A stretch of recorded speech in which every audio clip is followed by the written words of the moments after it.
In the lively village of Obioma, the mornings were always bright and full of song.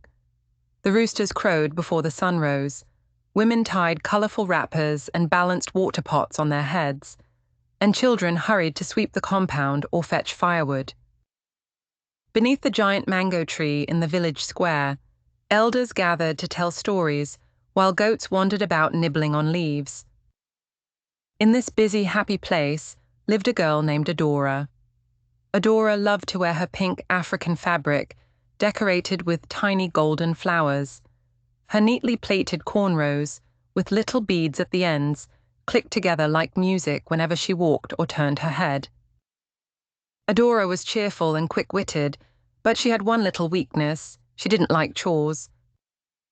She preferred playing hide-and-seek with her friends, Obi, who always climbed trees fastest, Ngozi, who loved singing, and Ife, who could run like the wind. The careless bed. One sunny morning, Adora's mother said, "Adora, my daughter, remember to make your bed neat before you go out. A neat bed gives you sweet rest at night." "Yes, Mama," Adora replied quickly. But as soon as her mother left, Adora looked at her bed and groaned. Folding wrappers is boring. My friends are already waiting at the mango tree." So she stuffed her wrapper under her pillow, left her mat crumpled, and dashed outside. At the mango tree, the children laughed and shouted as they played. Obi climbed high to pluck mangoes. Ive chased goats across the dusty road, and Ngozi sang a funny song that made them all roll with laughter. Adora was the loudest of them all, tossing her beads back and forth as she giggled.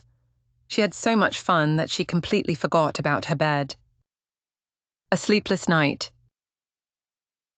That evening, after a long day of play, Adora's legs felt heavy. "I can't wait to rest," she said, rubbing her eyes.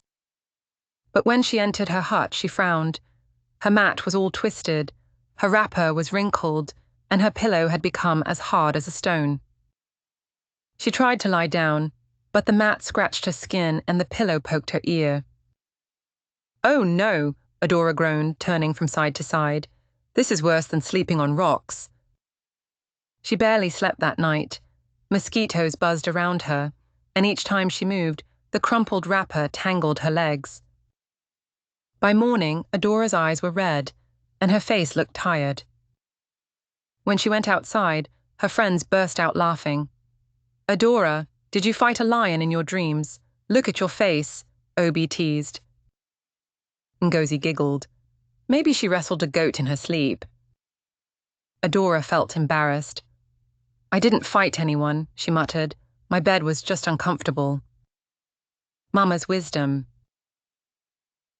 Her mother shook her head gently and said, "Adora, my child, as you lay your bed, so you lie on it.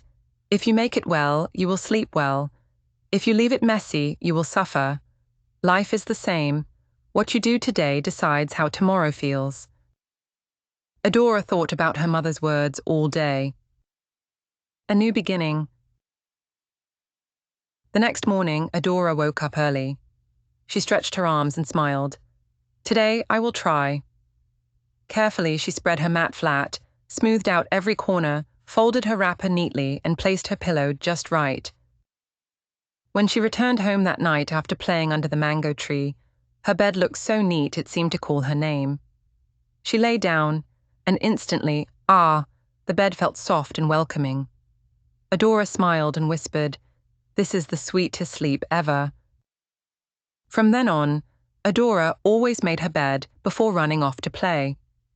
Soon, she also began helping with sweeping and fetching water. Her friends noticed the change and said, "Adora is becoming so responsible." Adora giggled and replied, "I learned the hard way that if you do things properly, you will enjoy the results later." And whenever anyone in the village felt lazy, Adora would repeat Mama's wise saying, "As you lay your bed, so you lie on it."